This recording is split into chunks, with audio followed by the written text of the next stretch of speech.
Hello दोस्तों, नमस्कार।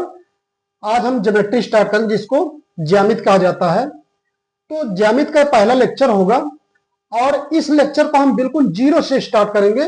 ज्यामिति को हम बिल्कुल जीरो से स्टार्ट करेंगे। तो आइए देखते हैं। तो ज्यामिति में सबसे पहले आता है बिंदु, जिसको पॉइंट कहा जाता है। तो पॉइंट किसे कहते हैं?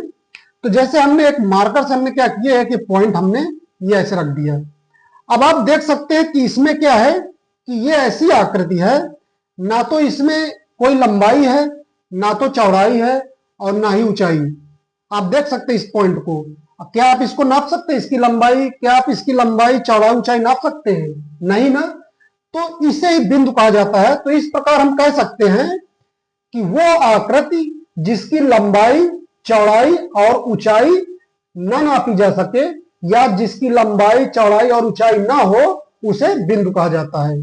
तो बिंदु किसे कहते हैं? जिसकी लंबाई, चौड़ाई और ऊंचाई नहीं होती, उसको क्या कहते हैं? बिंदु कहते हैं।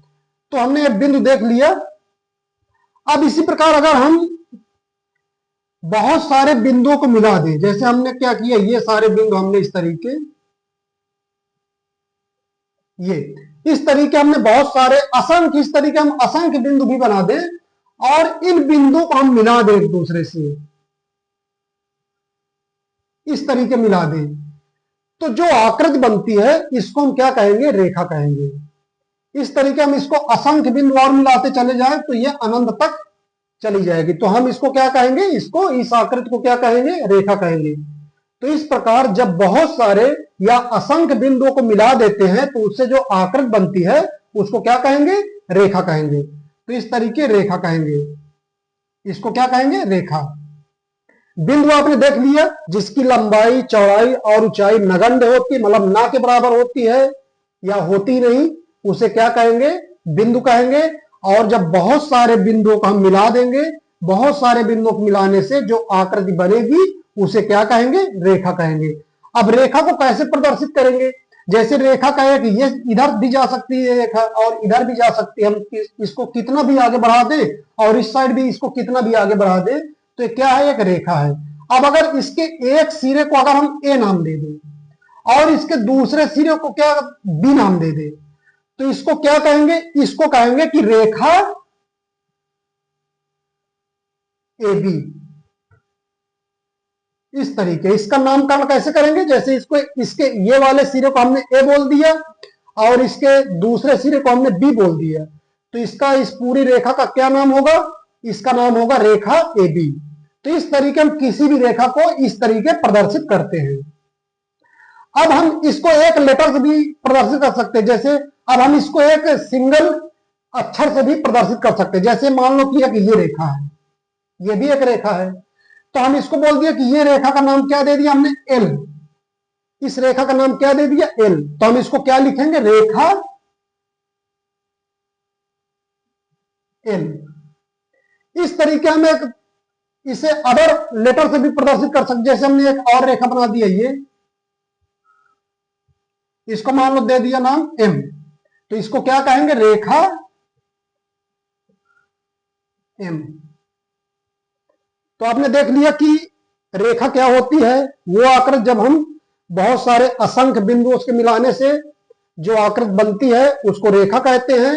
और रेखा को किसी भी अंग्रेजी के दो अक्षर, या अंग्रेजी या हिंदी, इसको का भी ऐसे भी कर सकते, का खा। तो ये रेखा क्या हो जाएगी? इसको क्या नाम दे देंगे? रेखा का खा। ऐसे भी इसका नाम दे सकते हैं। तो इस तरीके रेखा को कैसे लिखेंगे, कैसे प्रदर्शित करेंगे, हमने यहां पे देख लिया। और रेखा क्या होती है उसको भी हमने देख लिया। बिंदु क्या होता है, सबसे पहले हमने बिंदु भी देखा कि वो आकृति जिसके लंबाई और चौड़ाई, ऊंचाई नहीं होती, उसको बिंदु कहा जाता है। बहुत सारे बिंदुओं को मिलाने से एक आकृति बनती है जिसको हम रेखा कहते हैं। और रेखा को हम कैसे प्रदर्शित करते हैं? इस तरीके। हाँ, एक चीज यहाँ पे छूट गया, जैसे बिंदु को, ये बिंदु है जैसे, तो इसका भी कैसे प्रदर्शित करेंगे? इसको जैसे नाम दे दिया ए, तो इसको क्या कहेंगे? बिंदु ए। इस तरीके जैसे दूसरा बिंदु पी, तो इसको क्या कहेंगे? बिंदु पी। तो इस तरीके बिंदु को भी प्रदर्शित करते हैं। किसी भी लेटर से हम प्रदर्शित कर सकते हैं बिंदु को। अभी हमने देखा इसमें कि हमने बिंदु और रेखा को देख लिया। अब इसी रेखा में, जैसे हमारी एक रेखा हो गई, मान लो ए बी रेखा है, इसका कुछ पोर्शन, कुछ भाग हमने मान लो यहां से इतना काट लिया, इसको नाम दे दिया मान लो सी, और इसका नाम दे दिया डी, इस पॉइंट का नाम दे दिया सी और इस पॉइंट का नाम दे दिया डी। और हमको कितना पोर्शन लेना है, ये वाला, ये इतना पोर्शन, जो रेखा ए बी का ये वाला पोर्शन जिसको हम सी डी कहेंगे, क्या कहेंगे, ये वाला पॉइंट सी है ये वाला डी है, तो ये पोर्शन क्या कहलाएगा, सी डी। तो इस रेखा ए बी का ये जो इतना पोर्शन है, इसी सी डी को रेखा खंड कहेंगे। मतलब इस रेखा का एक खंड है, टुकड़ा है इसका, तो इसको क्या कहेंगे, रेखा खंड। तो हम इसको क्या लिखेंगे, रेखा खंड सी डी, इस तरीके लिखेंगे। कैसे लिखेंगे, जैसे क्या है, रेखाखंड सीडी क्या है, ए बी रेखा का एक टुकड़ा है, एक भाग है, इसी भाग को हम कहेंगे रेखाखंड। जो मतलब रेखा का एक टुकड़ा है उसी को हम कहते हैं रेखाखंड। तो आपने अगला देख लिया रेखाखंड, जिसको लाइन सेगमेंट, मतलब ये लाइन है पूरा और इसका एक सेगमेंट है, एक पोर्शन है, तो इसको हम क्या कहेंगे, लाइन सेगमेंट या रेखाखंड। अब आगे देखते हैं कि इस तरीके रेखाएं, रेखा की आकृति के अनुसार ये दो प्रकार की हो सकती हैं। जैसे रेखा इस तरीके की हो सकती है, ये भी एक रेखा है, जैसे ये मान लो बी है और इधर ये ए है। अब ये चूंकि ये टेढ़ी मेढ़ी रेखा है, लेकिन है तो रेखा ना, बहुत सारे इसमें भी बिंदु हैं, बहुत सारे बिंदु देखिए, इसमें असंख्य बिंदु को मिलाने से आकृति बनेगी। हमने पढ़ा है कि जब असंख्य बिंदुओं को मिला देते हैं तो उससे एक जो आकृति बनती है उसको हम रेखा कहते हैं। तो ये भी एक रेखा है, लेकिन ये कैसी रेखा, टेढ़ी मेढ़ी। तो इसी टेढ़ी मेढ़ी रेखा को हम कहते हैं वक्र रेखा। तो इसको क्या कहते हैं, वक्र रेखा या कर्व्ड लाइन, वक्र रेखा, इसको क्या कहेंगे, कर्व्ड लाइन। इसको क्या कहेंगे, इस तरीके की आकृति को क्या कहेंगे, जो टेढ़ी मेढ़ी होगी उसको हम कहेंगे वक्र रेखा। अब एक दूसरी होती है रेखा,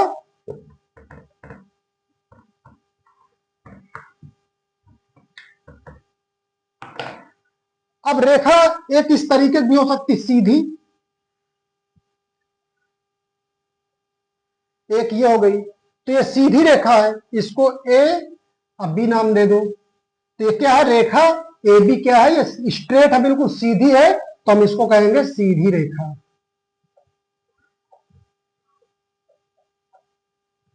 सीधी रेखा जिसको स्ट्रेट,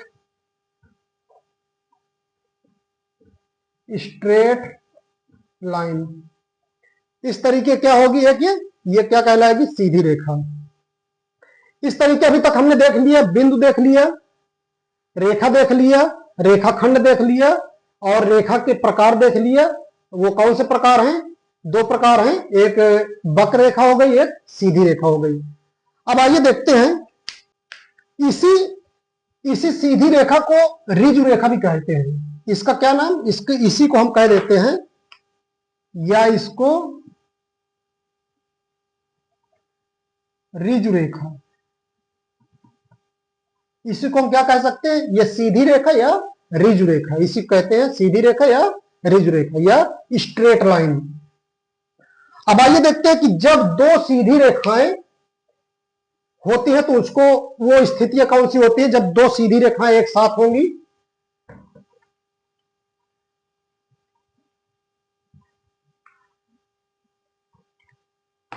देखिए, दो सीधी रेखाएं या तो इस तरीके होंगी, या तो फिर वो इस तरीके, दो स्थितियां होंगी इसकी, या तो मान लो ये कोई रेखा है ए बी और ये सी डी, ये दो रेखाएं क्या हैं, ये दो रेखाएं हैं, या तो ये स्थिति हो सकती, या तो दो रेखाएं क्या करेंगी, एक दूसरे कहीं ना कहीं काटेंगी, या तो फिर वो दो रेखाएं कभी एक दूसरे को काटेंगी नहीं। तो ये दो स्थितियां हो सकती हैं। तो इन दोनों स्थितियों को हम क्या कहेंगे, जब दो रेखाएं, जब मान लो एक रेखा ए बी है और दूसरी रेखा सी डी है, जब ये दोनों रेखाएं एक दूसरे को काटेंगी तो हम इनको क्या कहेंगे, प्रतिच्छेदी रेखाएं। क्या कहेंगे, प्रतिच्छेदी रेखाएं। और जब दो रेखाएं एक दूसरे को कभी नहीं काटेंगी तो हम ऐसी स्थिति को, इन दोनों रेखाओं को फिर क्या कहेंगे? जैसे एक रेखा मान लो कि इसका भी नाम दे दो, ए बी और सी डी। ये एक जोड़ा हो गया रेखाओं का, दूसरा जोड़ा हो गया। ये दो स्थितियां हो गई, एक स्थिति ये हो गई और दूसरी स्थिति ये हो गई। इधर वाला मिटा देते हैं। यहां पे हमने रेखाओं की दो स्थितियां देखा। जब दो रेखाएं, मान लो यहाँ पे ए बी रेखा और यहाँ पे सी डी रेखा, दो रेखाएं हैं। दो रेखाएं जब एक दूसरे को काटेंगी, एक दूसरे को प्रतिच्छेद करेंगी, तो उन दोनों रेखाओं क्या कहेंगे? ये पहली स्थिति में प्रतिच्छेदी रेखाएं। और जब यही दूसरी स्थिति में ये रेखाएं क्या करेंगी? एक ए बी रेखा है और एक सी डी रेखा है, और ये दोनों रेखाएं एक दूसरे को कभी नहीं काटेंगी, और इनके हमेशा बीच की जो दूरी है, चाहे जहां भी नापेंगे, यहां पे दूरी, यहां पे दूरी, चाहे जहां भी इनके बीच की दूरी कहीं भी नापे, ये हमेशा समान होगी। मतलब जो दूरी ये वाली होगी वही दूरी ये होगी, वही दूरी ये होगी। मतलब इन दोनों रेखाओं के बीच में कहीं भी आप दूरी नापेंगे तो हमेशा समान ही होगी। तो ऐसी रेखाओं को कहेंगे समांतर रेखाएं। तो ये क्या होंगी? समांतर रेखाएं। समांतर रेखाएं। तो पहले केस में क्या देखा कि पहले जब दो रेखाएं एक दूसरे को प्रतिच्छेद करेंगे, एक दूसरे को काटेंगी, तो हम उनको कहेंगे प्रतिच्छेदी रेखाएं। दूसरे केस में जब ये रेखाएं एक दूसरे को कभी नहीं काटेंगी, हमेशा इनके बीच की दूरी समान रहेगी, तो हम ऐसी रेखाओं को कहेंगे समांतर रेखाएं। और समांतर रेखाएं जब कभी ऐसे मान लो कि यहाँ पे इसको प्रदर्शित कैसे करते समांतर रेखाओं को? जैसे मान लो हमारे पास एक रेखा ए बी है ना, तो एक रेखा हमने यहाँ पे ए बी लिख लिया। अब दूसरी रेखा सी डी है, दूसरी रेखा सी डी है। अब ये दोनों समांतर है ना, ये दोनों समांतर रेखाएं हैं, तो इनको हम दोनों को एक समांतर दिखाने के लिए यहां पे हम ऐसा चिन्ह बनाएंगे। तो इसका मतलब क्या हुआ? इसका मतलब क्या हुआ? इसका हुआ कि ए बी समांतर है सी डी के। तो कभी भी दो समांतर रेखाओं को लिखना हो तो हम कैसे लिखेंगे? ए बी समांतर है सी डी के। अब प्रतिच्छेदी रेखाओं को ऐसे, इसका कोई लिखने का तरीका नहीं है, इनको सीधा काटेंगे तो उनको हम सीधा लिख देंगे, ये प्रतिच्छेदी रेखाएं हैं। ठीक है, तो ध्यान रखिए यहां पे समांतर रेखाओं को कैसे प्रदर्शित करेंगे? ए बी समांतर है सी डी के। इस तरीके हम समांतर रेखाओं को प्रदर्शित करेंगे। हमने यहाँ पे देख लिया कि रेखाएं दो तरीके की हो सकती हैं। जब दो रेखाएं एक दूसरे को काटेंगी तो वो प्रतिच्छेदी रेखाएं कहलाएंगी, और जब दो रेखाएं कभी एक दूसरे को नहीं काटेंगी, हमेशा उनके बीच की जो दूरी होगी वो क्या होगी? समांतर होगी। वो दोनों के, हमेशा जो दोनों के बीच की दूरी होगी वो हमेशा समान होगी, तो हम ऐसी रेखाओं कहेंगे समांतर रेखाएं। जैसे समांतर रेखाओं का एक उदाहरण दे सकते हैं, जैसे पटरियां, रेल की पटरियां। रेल की पटरियों को देखो, दो पटरियां ऐसी होती हैं, ये कभी एक दूसरे को काटती हैं? नहीं काटती ना, तो ये रेल की पटरियां एक समांतर रेखाओं का उदाहरण है। अभी तक हमने रेखाओं के जोड़े में दो तरीके के जोड़े देखा, एक प्रतिच्छेदी रेखाओं का जोड़ा और एक समांतर रेखाओं का जोड़ा। अब आइए अगला देखते हैं कि अगर दो समांतर इस तरीके रेखाएं हैं, मान लो ये ए बी एक रेखा है और एक ये सी डी रेखा है। अब इनको अगर कोई तीसरी रेखा काटे, मतलब प्रतिच्छेद करे इस तरीके, ये एक ए बी रेखा है, ये सी डी दूसरी रेखा है, और ये तीसरी रेखा मान लो कि इसका नाम दे दो पी क्यू। ये ए बी समांतर सी डी के है, ए बी समांतर सी डी, मतलब ए बी और सी डी दोनों समांतर हैं, और इनको तीसरी रेखा जो पी क्यू है, ये दोनों समांतर रेखाओं को काटती है। तो इस रेखा को हम कहेंगे तिर्यक रेखा। क्या कहेंगे? तिर्यक रेखा। तो इस तरीके हम ये पी क्यू जो रेखा है इसको कहेंगे तिर्यक रेखा, और ये किसको काटती है? ए बी और सी डी जो समांतर रेखाएं हैं इनको ये काटती है, तो हम पी क्यू को तिर्यक रेखा कहेंगे। इस तरीके अभी तक हमने देख लिया कि बिंदु किसे कहते हैं। बिंदु हमने देख लिया कि एक पॉइंट, एक ऐसी आकृति जिसकी लंबाई चौड़ाई ऊंचाई नहीं नापी जा सकती, उसको बिंदु कहते हैं। फिर हमने देखा कि बहुत सारे असंख्य बिंदुओं को, बहुत सारे बिंदुओं को मिलाने से जो आकृति बनेगी उसको हम रेखा कहते हैं, और उसी रेखा के एक पोर्शन को हम कहते हैं रेखाखंड। फिर आगे आता है कि रेखाएं दो प्रकार की होती हैं, एक एक वक्र रेखा होती है और एक सीधी रेखा, जिसको हम ऋजु रेखा भी कहते हैं। तो रेखाएं दो तरीके की होती है, एक वक्र रेखा और एक ऋजु रेखा या सीधी रेखा। अब जब दो रेखाएं हो तो दो रेखाएं या तो एक दूसरे को काटेंगी या तो एक दूसरे के समांतर होंगी, मतलब एक दूसरे को कभी नहीं काटेंगी, या तो एक दूसरे को काटेंगी दोनों रेखाएं, या तो एक दूसरे को कभी नहीं काटेंगी। दो ही स्थितियां बन सकती हैं। तो पहली स्थिति जब एक दूसरे को काटेंगी तो उनको हम, जब वो दोनों रेखाएं एक दूसरे को काटेंगी तो हम उनको प्रतिच्छेदी रेखाएं कहेंगे, और जब वो दोनों रेखाएं कभी एक दूसरे को नहीं काटेंगी तो ऐसी रेखाओं को हम समांतर रेखा कहते हैं। फिर हमने देखा जब दो समांतर रेखाओं को एक तीसरी रेखा काटती है तो उस तीसरी रेखा को हम तिर्यक रेखा कहते हैं। अभी तक हमने इतना सारा देख लिया। अब आइए हम देखते हैं आगे कोण, जिसको एंगल कहते हैं। आइए देखते कोण क्या है। अभी तक हमने रेखाओं को देख लिया, रेखाओं के बारे में हम पढ़ चुके हैं। तो रेखाएं क्या होती हैं, जैसे हमने सपोज किया ये दो रेखाएं, हमने एक ए बी रेखा देख लिया मान लो, और ये सीधी रेखा है, और एक ऐसी रेखा है, एक प्रतिच्छेदी रेखाएं हैं। तो जब दो रेखाएं एक दूसरे को काटती, जिस बिंदु पर काटती, मान लो काटने वाला कटान बिंदु कौन सा है, ये मान लो पी बिंदु है।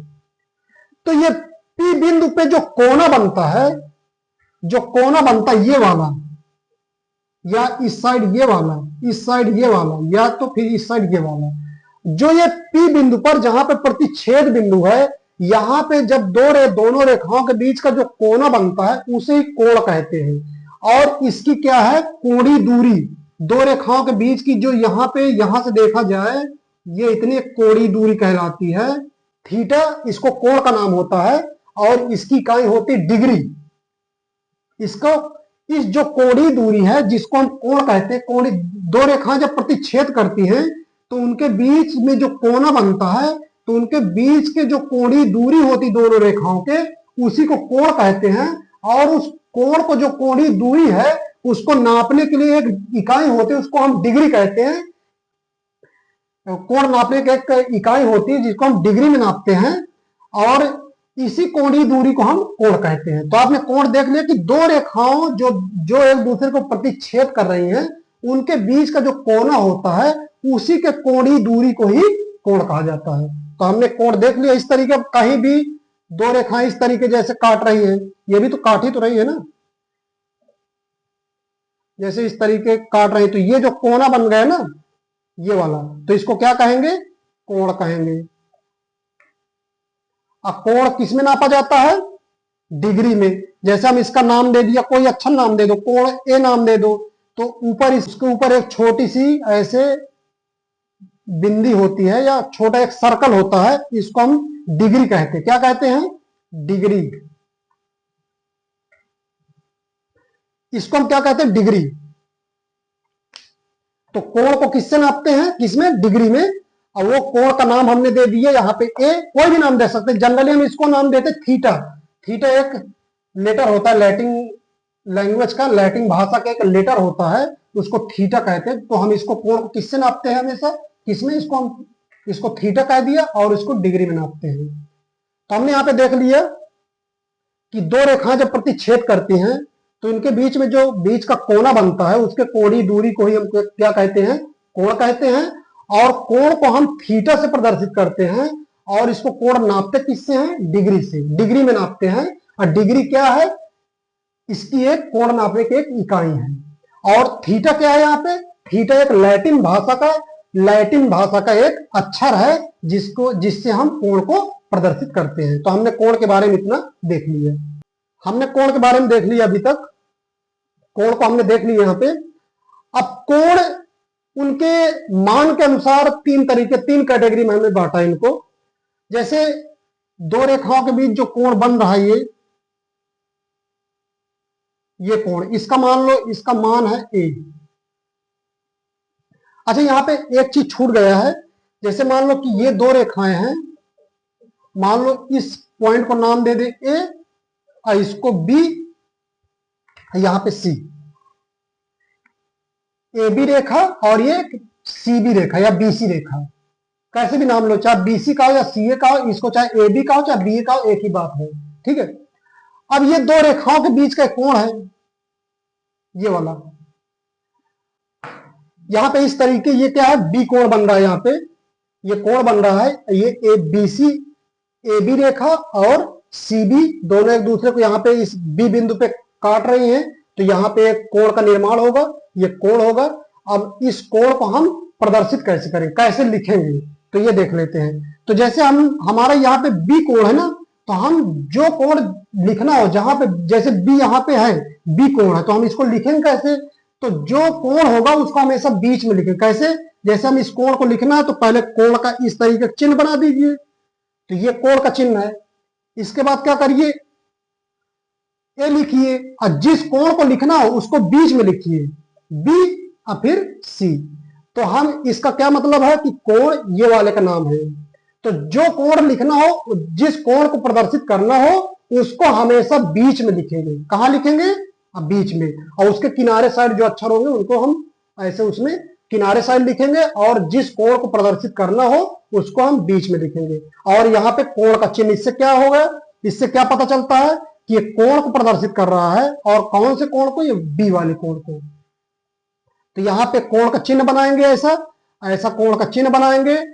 सबसे पहले ये किनारे वालों को लिखेंगे, ए लिखेंगे, और फिर जिस कोण को लिखना हो उसको बीच में लिखेंगे, और फिर वो किनारे वाला जो अक्षर होगा उसको लिखेंगे। तो इस तरीके, इसका मतलब है कोण ए बी सी, इस तरीके, ऐसे हम किसी भी कोण को प्रदर्शित करते हैं। ये लिखने का तरीका है, ये किसी भी कोण को लिखने का तरीका क्या होगा, ये होगा। जिस कोण को लिखना हो उसको वो जिस कोण को लिखना हो वो वाला अक्षर हमेशा बीच में होगा। जैसे यहाँ पे हमको बी कोण को लिखना था, ये वाले कोण को, तो हमने क्या किया, यहाँ पे हमने बीच में बी को लिखा। आइए एक एग्जांपल और देख लेते, कभी कोई ऐसी स्थिति बन जाए जहां पे कई कोण हो तो वहां पे कैसे लिखेंगे, तो एक एग्जांपल और देख लेते हैं। जैसे ये दो रेखाएं हैं, मान लो ये ए बी रेखा है और ये सी डी रेखा है। ये कोई पॉइंट ले लीजिए, मान लो ये पॉइंट कहां पे कट करें, मान लो पी पॉइंट पे कट करेंगे। अब देखिए यहाँ पे कितने कोण बन रहे हैं, एक ये कोण है, एक ये कोण है, एक ये कोण है, एक ये कोण है, ये कोण ही तो है। तो आइए, जैसे हमको ये वाला कोण लिखना हो, ये वाला कोण लिखना हो तो हम कैसे लिखेंगे, तो जैसे कि आपको बताया कि जिस कोण को लिखना हो वो वाला अक्षर हमेशा बीच में लिखेंगे। तो आइए ये वाले कोण को हम लिखते हैं, कैसे लिखेंगे। तो सबसे पहले इसके किनारे में कौन है, ये ए है, क्या होगा, ए पी सी। ये वाले कोण को जब लिखेंगे क्या लिखेंगे, ए पी सी। तो कोण का चिन्ह बनाएंगे ऐसे, ए लिखेंगे यहाँ पे, ये वाला कोण क्या है, यहाँ पे पी है ना, पी कोण को ये वाला लिखना है, तो हमने इसको पी लिख दिया, और इसके साथ इधर वाला क्या है, सी है, तो ये। तो इस तरीके ये वाले कोण को हमने किस तरीके लिखा, कोण ए पी सी। इस तरीके हम इस कोण को लिखेंगे। आइए अब जैसे ये वाले कोण को लिखना हो, ये वाले कोण को लिखना हो कैसे लिखेंगे, तो लिखिए सबसे पहले कोण का चिन्ह बनाइए। हाँ अच्छा, यहाँ पे इस साइड से आप शुरू कर सकते, सी पी ए भी लिख सकते हैं, कोई अंतर नहीं। इसको हम क्या लिख सकते हैं, कोण सी पी ए, बशर्ते कि यहाँ पे जिस कोण को लिखना हो वो वाला अक्षर हमेशा बीच में रहे, बाकी आप चेंज कर सकते हैं, चाहे इसको पहले लिख लीजिए, चाहे इसको लिख लीजिए, दोनों एक ही बात है, उसमें कोई कोण का मान चेंज नहीं होगा, वो वही बात बनी रहेगी। लेकिन आपको जो कोण लिखना हो उसको हमेशा बीच में ही आपको लिखना है, ये कंडीशन है, तभी आप उसको अच्छे से प्रदर्शित कर पाएंगे, नहीं तो वो सही कोण को प्रदर्शित नहीं करेगा। तो आप इधर इनको किनारे वालों को इंटरचेंज कर सकते हैं, या तो पहले यहां सी आप लिख लीजिए, चाहे जैसे भी आप कर लीजिए, लेकिन जिस कोण को लिखना हो वो हमेशा अक्षर कहां पे होना चाहिए, बीच में ही होना चाहिए। तो आइए ये वाले कोण को अब देखते हैं। इस कोण के किनारे साइड सी है और बी है, ये वाले कोण की अगर हम बात करें यहां से इतना तक, तो इस कोण के किनारे कौन है, सी है, बी है, बीच में क्या है, पी है। तो चाहे आप बी से स्टार्ट करिए चाहे सी से स्टार्ट करिए, दोनों एक ही बात है। तो आइए हम सी से स्टार्ट कर लेते हैं। तो कोण क्या करेंगे, सबसे पहले यहाँ पे कोण का चिन्ह बनाएंगे सी, अब बीच में कौन सा अक्षर P और ये फिर ये किनारे वाला B, या इसको इसी तरीके लिख लो, कोण BPC, इस तरीके में लिख सकते हैं। तो किसी भी कोण को प्रदर्शित करने का ये तरीका है, किसी भी कोण को लिखने का ये तरीका है। किसी भी कोण को हम कैसे लिखें वो हम देख लिया कि इस तरीके, हमको कोई भी कोण होगा तो हम उसको इसी तरीके लिखेंगे। ठीक है, इस बात को याद रखिएगा। कोई भी कोण आएगा तो आप हमेशा उस अक्षर को, जो कोण को, जिस कोण को लिखना हो वो वाला अक्षर हमेशा बीच में लिखना है, और किनारे साइड उसके जो रेखाएं होंगी उनको किनारे साइड उन अक्षरों को लिखना है। आप इतना याद रखेंगे कि हमेशा जिस कोण को लिखना है उसको हमेशा बीच में ही आपको लिखना है, तभी वो सही कोण को प्रदर्शित करेगा। इतनी बात आप याद रखिएगा। अब देखते हैं कि हमने देख लिया कि कोण क्या होता है और किसी भी कोण को कैसे प्रदर्शित करते हैं, वो हमने अभी देख लिया। अब आइए देखते हैं कि कोण के मान के आधार पर कोण तीन तरीके के होते हैं। वो कैसे? जैसे कोई कोण, अगर सपोज करिए ये कोण है, ये मान लो कि ABC, और ये कोण की, इस कोण की वैल्यू मान लो 60 डिग्री है। इस कोण का मान क्या है? 60 डिग्री। तो हमारे पास कंडीशन क्या है कि तीन तरीके कोण होते हैं। जब कोण का मान 90 अंश से कम हो, किससे कम हो? 90 से छोटा हो। ऐसा कोण जिसका मान 90 से छोटा हो, मतलब 90 से कम हो, तो उसको हम कहेंगे न्यून कोण। क्या कहेंगे? न्यून कोण। इसमें लिख लो लेस देन 90 डिग्री, मतलब 90 से छोटा हो। जो कोण 90 से छोटा होगा उसको हम क्या कहेंगे? न्यून कोण। दूसरा क्या है कि ऐसा कोण जिसका मान 90 हो, 90 डिग्री के कोण को कहेंगे समकोण।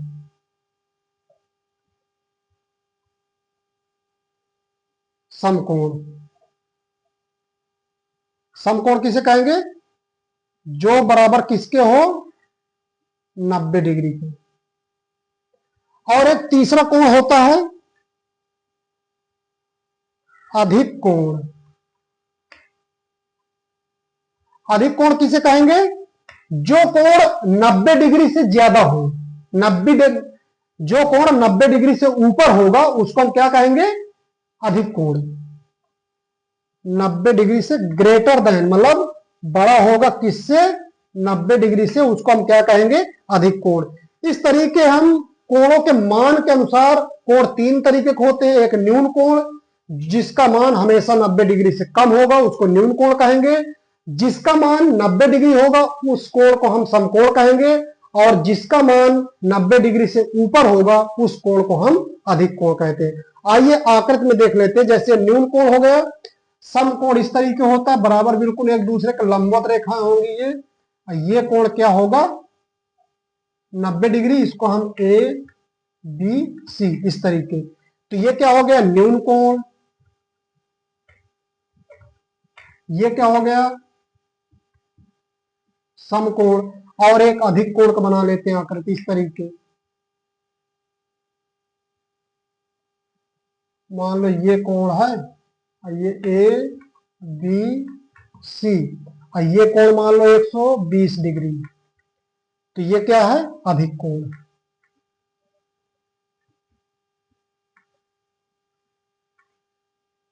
इस तरीके हमने कोणों के प्रकार देख लिया कि न्यून कोण, तीन कोणों के तीन प्रकार होते हैं, न्यून कोण, समकोण और अधिक कोण। जिसका मान 90 से कम हो न्यून कोण होगा, जो 90 डिग्री के बराबर होगा उसको समकोण कहेंगे, और जिसका मान 90 डिग्री से ऊपर होगा उसको हम, ऐसे सारे कोण जिनका मान 90 डिग्री से ऊपर होगा उनको सभी को हम अधिक कोण कहेंगे। इस तरीके हमने कोणों के प्रकार देख लिए, उनके मान के अनुसार कोण तीन तरीके के होते हैं। आइए अगला पॉइंट देखते हैं। अगला पॉइंट क्या है कि जैसे हमारी एक सीधी रेखा है, इस तरीके सीधी रेखा है, इसमें कोई हमने एक पॉइंट देख लिया, पॉइंट ले लिया, ये पॉइंट ले लिया। तो अगर हम इसमें क्या है, ये भी तो एक कोण हो सकता है, और इस तरीके, क्योंकि ये दो रेखा एक तरीके से मान सकते हैं, या एक रेखा, एक सीधी रेखा है जिसको ऋजु रेखा कहते हैं, और रिज रेखा के किसी भी पॉइंट पे जो कोण एक साइड बनता है वो कितना होता है, 180 अंश का। इसी तरीके दूसरे साइड जो ये कोण होगा ये भी कितने का होगा, 180 अंश का, अंश या 180 डिग्री। तो हमेशा इसको याद रखेंगे कि एक सीधी रेखा के किसी भी बिंदु पर 180 अंश का कोण एक तरफ बनता है और दूसरी तरफ भी 180 अंश का कोण बनेगा। इस तरीके आपसे कोई भी पूछे कि कहे कि एक सीधी रेखा के किसी भी पॉइंट पे कहीं भी, यहाँ पे कहीं भी देख ले तो यहाँ पे कोण कितना होगा, 180। इस साइड कितना होगा, 180। कहीं भी किसी भी पॉइंट पे कोई एक सीधी रेखा दे देगा और उसके किसी भी बिंदु पे आपसे कोई पूछे कि कोण एक साइड कितना होगा तो 180 अंश, दूसरी साइड कितना होगा 180 अंश। ये बात को आप याद रखिएगा।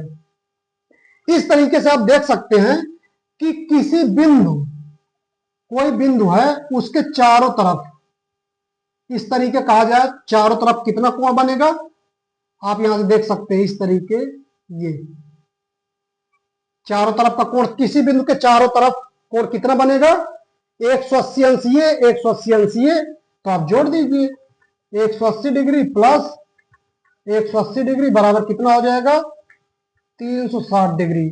आप इस बात को याद रखिएगा कि किसी बिंदु पर हमेशा चारों तरफ जो कोण बनता है वो 360 डिग्री का होता है। किसी भी बिंदु पे कहीं भी आप पूछे तो यहां भी 360 डिग्री का होगा। कहीं भी किसी भी पॉइंट पे चारों तरफ एक कोण पूछा जाए तो कितना होगा, 360 डिग्री।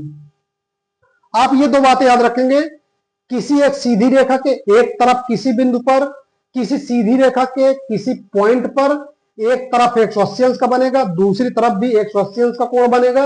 अगर पूछा जाए कि किसी बिंदु के चारों ओर कितने अंश का कोण बनता है तो 360 डिग्री का कोण बनेगा। किसी भी बिंदु पे चारों ओर 360 डिग्री का कोण बनेगा। आप ये तथ्यों को याद रखिएगा।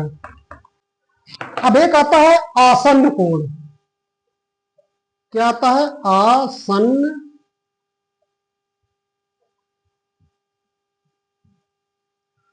आसन्न कोण। जैसे हमने ये देख ली, ये एक कोण है और एक ये रेखा है, तो मान लीजिए इसका ए नाम दे दीजिए, इसका बी नाम दे दीजिए, इसको सी नाम दे दीजिए, इसको डी नाम दे दीजिए। अब यहां पे देख रहे हैं ना कि एक ये कोण बन रहा है और एक ये कोण बन रहा है। अगर हम ये वाले कोण को लिखना चाहें कैसे लिखेंगे, कोण ए बी और डी। अगर फिर हम ये वाले कोण को लिखना चाहें, इतने पोर्शन को कैसे लिखेंगे, कोण, कोण का चिन्ह बनाइए, ये वाला पॉइंट पर लिखिए, चाहे इसको लिखिए, तो डी बी और सी। तो यहां पे दो कोण है, एक ये वाला कोण और एक ये वाला कोण। अब देखिए ऐसे कोण, जिन दोनों कोणों को बनाने वाले, जब जब दो कोण ऐसे बन रहे हो जिसमें से एक रेखा उभयनिष्ठ हो, जैसे देखिए यहां पर डीबी बीडी जो रेखा यहां से ये वाली रेखा जो है ये वाले कोण में भी है और ये वाले कोण में भी है। मतलब इन दोनों कोणों में के बनाने में ये वाली बीडी रेखा है, जो ये वाली रेखा है ये कॉमन है। तो जब दो कोणों के बनने में एक रेखा कॉमन हो तो ऐसे कोणों को हम क्या कहेंगे, आसन्न कोण। ये क्या कहलाएंगे, आसन्न कोण। ये दोनों कोण क्या है, दोनों ये वाला कोण और ये वाला कोण क्या, दोनों आसन्न कोण कहलाएंगे, क्योंकि इनमें ये बीडी रेखा या डीबी रेखा ये क्या है, कॉमन है। इन दोनों कोण के बनाने में ये रेखा कॉमन है, इसलिए हम क्या कहेंगे, ये दोनों कोण आसन्न कोण है या संलग्नक कोण कहेंगे, संलग्नक या आसन्न कोण। हमने अभी आसन्न कोण देख लिया और हमने ये भी देख लिया कि एक रिज रेखा जो है, एक सीधी रेखा है, वो कितने डिग्री कोण बनाती है अपने पॉइंट के एक तरफ, वो 180 अंश का, दूसरी तरफ भी 180 अंश का। तो इस तरीके हम कह सकते हैं कि एक सीधी रेखा किसी भी बिंदु पर 180 अंश का कोण बनाती है, एक साइड अपनी, दूसरी साइड भी 180 अंश का ही बनेगा। अब अगला पॉइंट क्या है कि एक आता है पूरक कोण। पूरक कोण इसको कहते हैं कॉम्प्लीमेंट्री एंगल। Complementary angles. ये पूरक कोण, पूरक कोण क्या होता है आइए देखते हैं। जब दो आसन्न कोणों का योग 90 डिग्री हो, ध्यान से सुनिए, जब दो आसन्न कोणों का योग कितना हो 90 डिग्री हो, तो ऐसे कोणों क्या कहेंगे, पूरक कोण कहेंगे। जैसे सपोज करिए यहां पे ये ए है, ये बी है, ये सी है, एक यहां पे ये मान लो डी है, एक ये कोण है, इसको मान लीजिए कि 30 डिग्री है, और ये वाला कोण है कितना 60 डिग्री है। तो अब देखिए ये जो दो कोण है, एक ये वाला कोण और एक ये वाला कोण, ये दोनों कोण क्या है, आसन्न कोण है, क्योंकि इसमें क्या है बीडी क्या है कॉमन है, तो ये दोनों आसन्न कोण हुए। अब ये दोनों आसन्न कोण हुए, अब इसमें क्या है दोनों कोणों का योग क्या है, हम इसका योग देख लेते हैं। इसको पहला कोण लिखिए, कैसे लिखेंगे, कोण ए बी डी, अब प्लस ये वाले कोण को ऐसे तो लिखेंगे ए बी डी, ऐसे लिखेंगे, प्लस मतलब जोड़ना है तो प्लस कर दीजिए। अब कोण क्या है, दूसरा वाला कोण लिखिए, ये वाले को, इसको क्या लिखिए, चाहे सी बी डी लिखिए, चाहे डी बी सी लिखिए, तो लिख लीजिए डी बी सी। ये दोनों कोणों का योग हो गया, मतलब जोड़, और दोनों का जोड़ कितना है, आप देख सकते हैं ये वाला 60 है, ये वाला 90 है, तो दोनों का योग कितना है 90 डिग्री।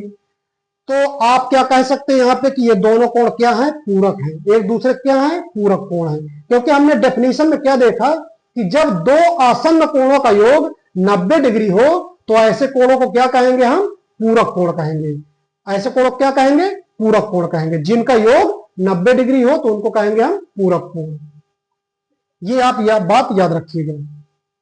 एक एग्जांपल देख लेते हैं कि जैसे कोई भी पूछे कि आप 45 डिग्री का पूरक कोण बताइए, 45 डिग्री क्या बताना, पूरक कोण। तो आपने देखा कि पूरक कोणों का योग कितना होता है 90 डिग्री। तो अगर 45 डिग्री कोई पूछे पूरक कोण क्या होगा, तो पूरक कोण क्या होगा, हम क्या करेंगे 90 से 45 क्या करेंगे, घटा देंगे। तो 90 से 45 घटाएंगे कितना आ जाएगा, कितना आएगा 45 से ही आ जाएगा। तो 45 का पूरक क्या होगा 45, क्योंकि दो कोणों का योग कितना है 90। जैसे दो कोणों का योग मान लो कि पूरक कोण मान लो इसका नाम दे दो ए, और दूसरा जो कोण है वो हमको नहीं पता इसका पूरक, उसका नाम दे दो बी। तो ए बी का योग कितना होगा, ए प्लस बी, इनका योग कितना होगा 90 डिग्री। अब यहाँ पे तुमको ए पता है, ए कितना है 45 डिग्री, अब बी वाला बताना है, तो ये क्या होगा 90 डिग्री। तो कोण बी कितना हो जाएगा, ये 45 उधर जाएगा, निगेटिव हो जाएगा, तो 90 डिग्री माइनस 45 डिग्री बराबर क्या आ जाएगा 45 डिग्री। तो दूसरा वाला पूरक कोण कितना, तो दूसरा वाला पूरक कोण क्या होगा, बी का मान, बी क्या होगा 45 डिग्री। इस तरीके हम निकाल सकते हैं। किसी भी एग्जाम में अगर कोई पूछता कि कितने भी डिग्री का अगर पूरक कोण पूछे, तो उस कोण को 90 डिग्री सीधा घटा दीजिए, जो आएगा वही उसका पूरक कोण हो जाएगा। इस तरीके आप एग्जाम में अक्सर करके ऐसे क्वेश्चन आ जाता है कि इसका 45 का 60 का 30 का 35 का 20 का इनका पूरक कोण बताइए, तो आप सीधा 90 से घटा दीजिए, पूरक कोण आ जाएगा। आइए अगला है समपूरक कोण।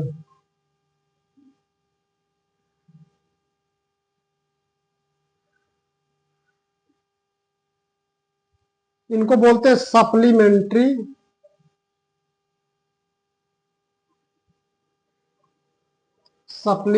एंगल्स। इनको क्या कहेंगे, सप्लीमेंट्री एंगल।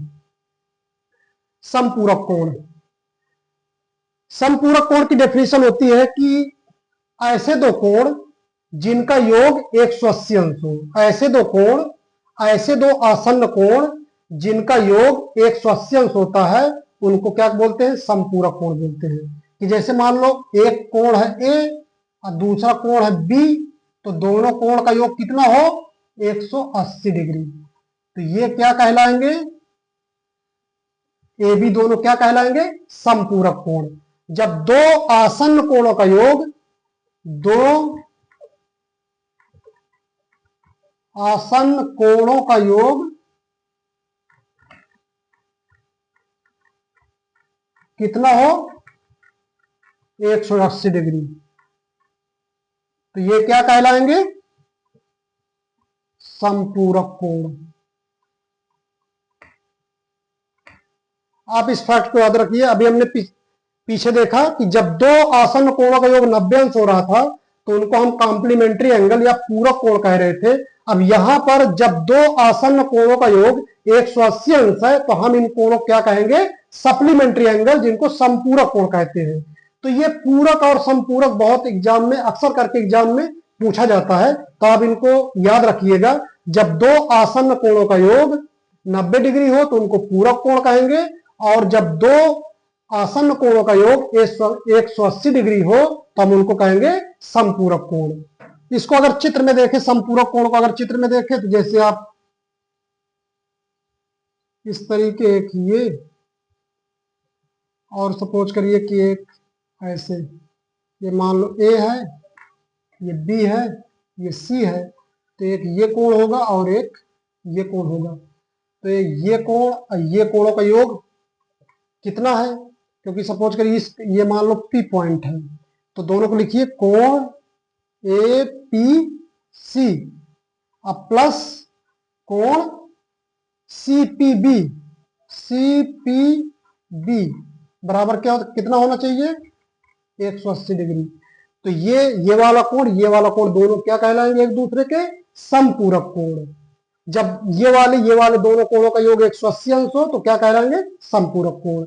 और आप ये भी याद रख सकते हैं कि एक ऋजु रेखा हमेशा 180 डिग्री कोण बनाती है, तो अगर वो समपूरक होंगे तो एक ऋजु रेखा पर ही बनेंगे। तो इस तरीके आप याद रख सकते हैं कि जब दो कोणों का योग 180 अंश हो तो उनको समपूरक कोण कहेंगे, और जब दो कोणों का योग 90 डिग्री हो तो उनको हम पूरक कोण कहेंगे। इसमें एक एग्जाम्पल देखते हैं। मान लो कि एग्जाम्पल क्या है, एक एग्जाम्पल हम इसका देख लेते हैं। जैसे पूछ लिया कि 70 डिग्री का संपूरक कोण क्या होगा, 70 डिग्री का संपूरक कोण क्या होगा। तो मान लो कि ये कोण क्या है, ए है, और दूसरा वाला जो होगा उसका नाम दे दीजिए बी है, और ये वाला हमको पता करना है। तो आपने डेफिनेशन से देखा कि संपूरक कोणों का योग कितना होता है, तो ए धन बी बराबर कितना होगा, 180 डिग्री। ए का मान यहाँ पे दिया कितना है, 70। अब बी कोण हमने जो माना दूसरे वाले बी, वो हमको पता करना है, तो 180, तो बी क्या हो जाएगा, ये 70 उधर जाएगा निगेटिव में, 180 माइनस 70, तो कितना आ जाएगा, 110 डिग्री। बी का मान कितना आएगा, अगर कोई पूछे 70 का संपूरक कितना होगा, 110 डिग्री।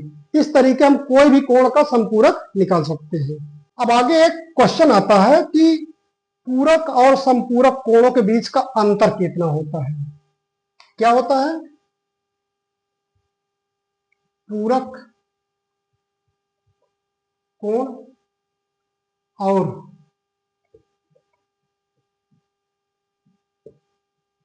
संपूरक कोण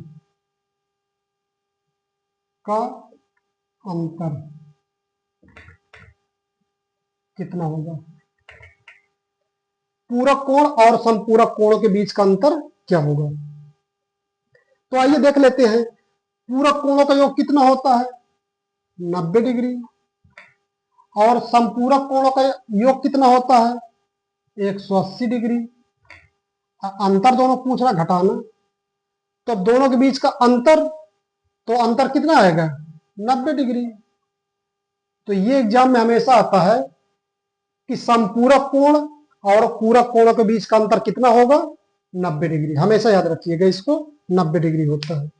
इस तरीके पॉइंट, ये बहुत इंपॉर्टेंट पॉइंट है, इसको आप याद रखिएगा कि संपूरक कोण और पूरक कोणों के बीच का अंतर कितना होता है, 90 डिग्री। ये आप याद रखिएगा, संपूरक कोण, समपूरक कोण माइनस पूरक कोण कितना होगा? समपूरक कितना होगा? 180 अंश होता है। और ये पूरक कितना होता है? 90 डिग्री होता है। तो दोनों के बीच का अंतर कितना आएगा? 90 डिग्री। तो यहाँ पे आप देख सकते हैं कि समपूरक कोण और पूरक कोणों के बीच का अंतर कितना होता है? 90 डिग्री। आप इस फैक्ट को हमेशा याद रखिएगा, एग्जाम में हमेशा पूछ लिया जाता है कि समपूरक कोण और पूरक कोणों के बीच का अंतर कितना होता है? तो होता है 90 डिग्री। इस बात को आप याद रखिएगा हमेशा। अब आइए देख लेते हैं कि जब दो तिर्यक रेखाएं या जब दो प्रतिच्छेदी रेखाएं एक दूसरे को काटती हैं तो कौन कौन से एंगल बनते हैं। देखिए जैसे ये दो रेखाएं हैं, मान लो ये ए बी रेखा, ये सी डी रेखा, ये दोनों एक दूसरे कहां पे कट करती हैं? पी पॉइंट पे, पी बिंदु पे दोनों एक दूसरे कट कर रही हैं। अब इनके बीच में देखिए कोण बन रहे हैं ना, एक ये कोण होगा, एक ये कोण होगा, ये कोण होगा और ये कोण होगा। तो आप यहां पे देख रहे हैं कि ये वाले कोण के सामने कौन कोण है? ये वाला। और ये कोण जो है इसके सामने कौन सा है? ये वाला कोण। तो इसमें क्या होता है कि जब दो रेखाएं एक दूसरे को काटती हैं तो उनके बीच जो शीर्षाभिमुख, मतलब जैसे ये कोण है, इसके विमुख मतलब उल्टा, मतलब ये वाला कोण इसके सामने ये वाला कोण है, तो ये दोनों समान होते हैं। इनको क्या कहते हैं? शीर्षाभिमुख। जैसे ये रेखा, तो ये वाला कोण, ये वाला क्या कहलाएंगे? शीर्षाभिमुख।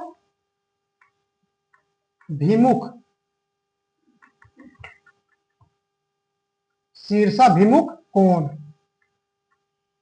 ये क्या कहलाएंगे?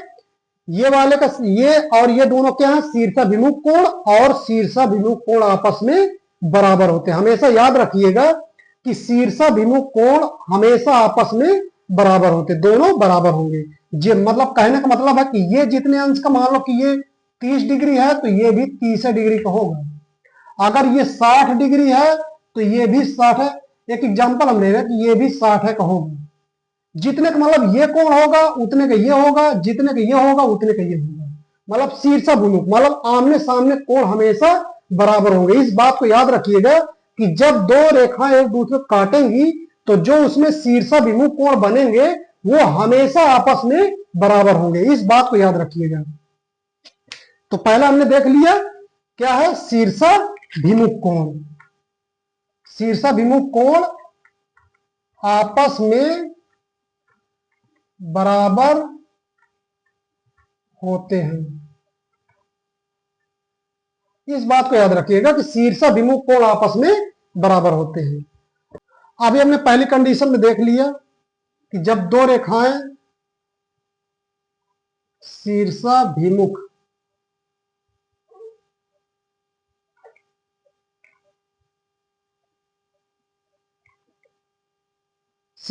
कोण हमने देख लिया क्या है?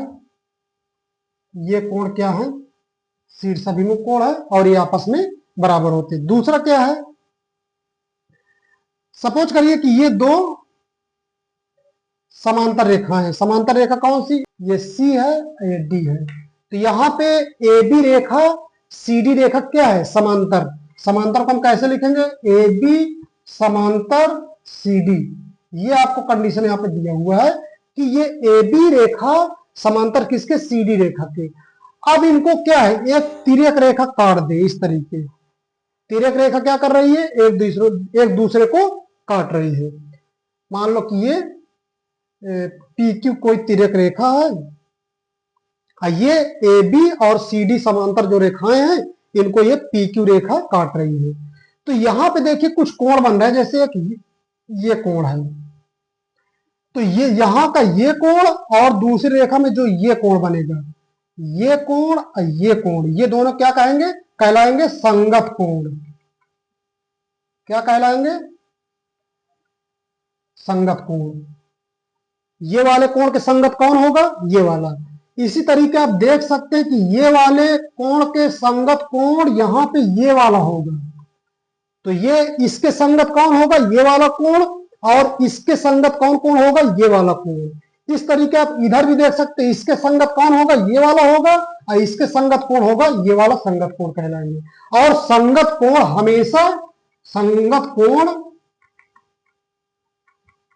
हमेशा बराबर होते हैं।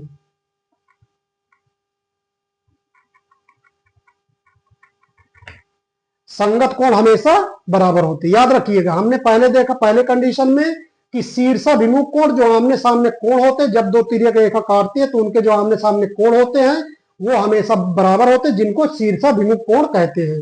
दूसरी कंडीशन में क्या देखा कि जब दो समांतर रेखाओं को एक तीसरी तिर्यक रेखा काटती है तो जो उनमें संगत कोण, हमने संगत देख लिया कि जैसे ये वाला कोण के संगत कौन होगा, ये वाला होगा, इसके संगत होगा ये वाला संगत होगा, ये कोण के संगत ये कोण होगा, और इस कोण के संगत ये वाला कोण होगा।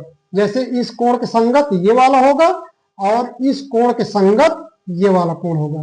ये आपस में सारे संगत कोण क्या होते हैं, बराबर होते हैं। तो ये याद रखिएगा हमेशा कि दो समांतर रेखाओं को जब एक तिर्यक रेखा काटे तो उसमें जो संगत कोण बनेंगे वो हमेशा बराबर होंगे। अब इसी में एक और कंडीशन है, उसको हम देख लेते हैं, इसको हटा देते हैं। जब दो समांतर रेखाएं, मान लो कि समांतर रेखाएं ये हैं,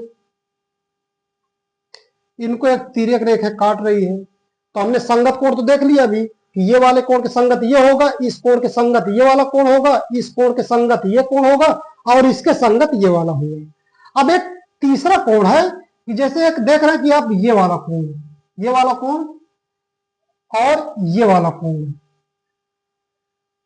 ये दोनों कोण एकांतर कोण कहलाते हैं। जब दो समांतर रेखाओं को एक तिर्यक रेखा काटती है तो ये कोण के एकांतर ये कोण होगा, और एकांतर कोण हमेशा बराबर होते हैं। तो इसके एकांतर कौन होगा, ये कोण के एकांतर ये वाला होगा। इसी तरीके आप देख सकते हैं कि इसके एकांतर ये कोण होगा, तो इसके एकांतर ये कोण और इसके एकांतर ये कोण, और ये एकांतर कोण हमेशा बराबर होते हैं। तो ये तीसरी कंडीशन याद रखिएगा कि एकांतर कोण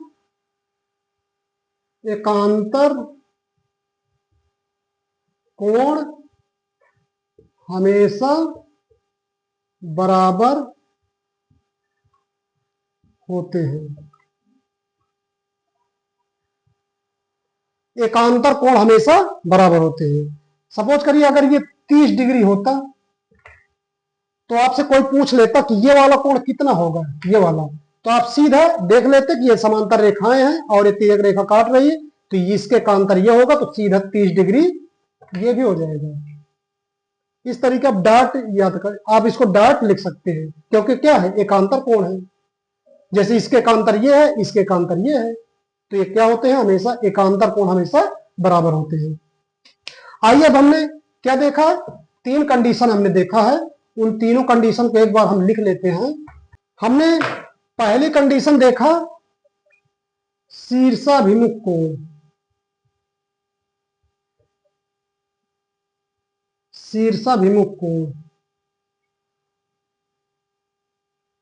हमेशा बराबर होते हैं।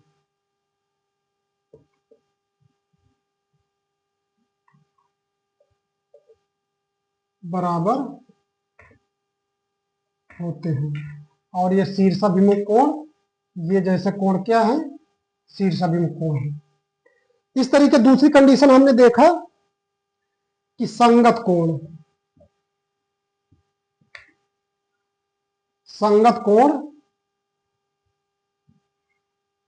हमेशा बराबर। इसी तरीके तीसरी कंडीशन है एकांतर कोण,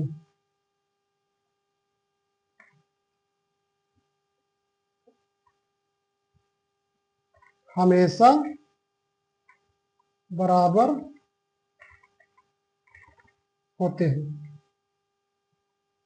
हमने 3 कंडीशन देखा कि शीर्षाभिमुख कोण हमेशा बराबर होते हैं। जैसे हमने इस चित्र में देख लिया कि ये वाले के शीर्षाभिमुख कोण, ये वाला और ये वाला दोनों शीर्षाभिमुख कोण है, तो अगर ये 30 डिग्री का होगा तो ये भी 30 डिग्री का होगा। अगर ये मान लो समथिंग कुछ कोण होगा, मान लो कि ये ए होगा तो ये भी ए ही होगा। यहाँ पे क्या है, 150 डिग्री मान लो अगर ये 150 डिग्री का है तो ये भी 150 डिग्री का होगा। मतलब ये शीर्षाभिमुख, इसके शीर्षाभिमुख कोण, ये दोनों शीर्षाभिमुख कोण है, ये दोनों शीर्षाभिमुख कोण, और शीर्षाभिमुख कोण क्या हमने लिखा कि ये आपस में हमेशा बराबर होते हैं। तो अगर ये 30 का तो ये भी 30 का होगा, ये 150 का तो ये भी हमेशा 150 का होगा। दूसरी कंडीशन क्या कि संगत कोण, जब दो समांतर रेखाओं को एक तिर्यक रेखा काटती है तो जो संगत कोण ये है ये हमेशा बराबर होंगे। सपोज करिए कि अगर ये 30 डिग्री का है तो ये भी 30 डिग्री का होगा। तीसरा हमने देखा एकांतर कोण हमेशा बराबर होते हैं। तो यहाँ पे एकांतर कोण कौन से होंगे, एकांतर कोण कौन से होंगे, ये वाला कोण और ये वाला कोण एकांतर है, ये कोण और ये कोण। अब चूंकि ये वाला कोण ये कोण एकांतर, तो अगर ये 30 का तो ये भी 30 का होगा। ये कोण हमने बराबर क्यों किया, क्योंकि ये दोनों संगत कोण थे, तो ये 30 का तो ये भी 30 का होगा। अब चूंकि इसके एकांतर ये है तो ये 30 का तो ये भी 30 का होगा। अब आप यहां देख सकते हैं कि ये रेखा और ये रेखा दोनों तिर्यक है और ये कोण शीर्षाभिमुख कोण है। तो हमने शीर्षाभिमुख कोण में क्या देखा कि दोनों बराबर होते हैं। तो अगर ये 30 का है तो इसके शीर्षाभिमुख कोण कौन सा है, ये वाला, तो ये भी बराबर 30 का होगा। इस तरीके से आप देख सकते हैं। तो ये तीन कंडीशन आपको हमेशा याद रखना है कि शीर्षाभिमुख कोण हमेशा आपस में बराबर होते हैं, संगत कोण हमेशा आपस में बराबर होते हैं, एकांतर कोण हमेशा आपस में बराबर होते हैं। आप यहाँ पे ये बात याद रखिएगा कि ये संगत एकांतर कोण तब बराबर होंगे जब दो समांतर रेखाओं को एक तिर्यक रेखा काटे और उनमें जो संगत कोण एकांतर कोण होंगे वो बराबर होंगे। अब ये तीनों कंडीशन आप याद करिए, हमेशा याद रखिएगा, क्योंकि इससे हमेशा क्वेश्चन एक ना एक आता है एग्जाम में और ये बहुत इंपॉर्टेंट है। जैसे पूरक कोण, समपूरक कोण, शीर्षाभिमुख कोण, संगत कोण, एकांतर कोण, ये बहुत इंपॉर्टेंट है। यहाँ से एक क्वेश्चन आता है, यहाँ से एक क्वेश्चन अक्सर करके एग्जाम में पूछ लिया जाता है। तो आप ये चीज आपको इंपॉर्टेंट है आगे हमेशा रेखा गणित को, ज्योमेट्री को पढ़ने के लिए ये कंडीशन हमेशा आपको आनी चाहिए, इसके बिना आगे काम नहीं चलेगा आपको। तो ये हमेशा आपको तीन फैक्ट्स याद होने चाहिए हमेशा कि शीर्षाभिमुख कोण आपस में बराबर होते हैं, संगत कोण हमेशा आपस में बराबर होते हैं, एकांतर कोण हमेशा आपस में बराबर होते हैं। अब आइए इस क्लास को यहीं पे हम खत्म करते हैं और अगली जो क्लास होगी इस जो हमने अभी तक पढ़ा है इसके हम कुछ एग्जाम्पल करेंगे, कुछ क्वेश्चन करेंगे, इसके बाद फिर हम आगे करेंगे। इस क्लास को अब यहीं पे हम खत्म करते हैं। आप इस चैनल में अगर पहली बार है तो इस चैनल को जरूर आप सब्सक्राइब कर लें, क्योंकि अगला वीडियो जब हम बनाएंगे तो आप सब्सक्राइब किए रहेंगे तो आपके पास सबसे पहले नोटिफिकेशन जाएगा और आप सबसे पहले उस वीडियो को देख पाएंगे। इसलिए आप चैनल को सब्सक्राइब जरूर कर लें।